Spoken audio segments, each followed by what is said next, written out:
পিয়ারে পিয়ারে চিরদিনই তুমি যে আমার সিনেমাটিতে অভিনয় করে একসময় ব্যাপক জনপ্রিয়তা অর্জন করেছিলেন তিনি। ছবিতে রাহুল অরুণোদয় বন্দ্যোপাধ্যায়ের অভিনয় দেখে কান্নায় ভেঙে পড়েছিলেন দর্শকরা।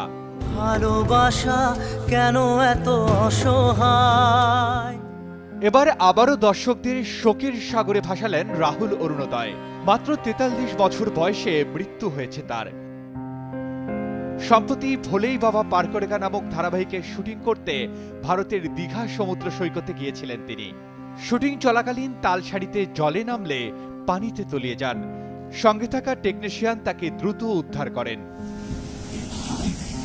এ সময় তাকে দ্রুত দীঘা হাসপাতালে নেওয়া হয়, তবে হাসপাতালে পৌঁছানোর আগেই তার মৃত্যু হয় বলে জানাচ্ছে ভারতের গণমাধ্যম। ভোলে বাবা পার করেগা ধারাবাহিকের আরেক অভিনেতা ভাস্কর জানান, শুটিং শেষে তারা দুপুরের খাবার খেতে গিয়েছিলেন।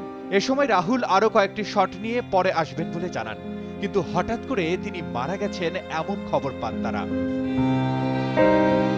১৯৮৩ সালের ১৬ অক্টোবর জন্ম রাহুল অরুণোদয় বন্দ্যোপাধ্যায়ের। প্রায় ৪৫০টি নাটকে অভিনয় করেছেন তিনি। তার অভিনীত প্রথম সিনেমা চিরদিনই তুমি যে আমার বক্স অফিসে ব্যাপক সাফল্য পায়। তার অভিনীত আরো কিছু বিখ্যাত সিনেমার মধ্যে রয়েছে জ্যাকপট, পরাণ যায় জ্বলিয়া, কাগজের বউ, আকাশ অংশত মেঘলা ইত্যাদি। বর্তমানে দীঘা হাসপাতালে তার ময়না তদন্তের প্রস্তুতি নেওয়া হচ্ছে। এই ঘটনায় তার ভক্তদের মাঝে শোকের ছায়া নেমে এসেছে। Arman Ali, Daily Sun.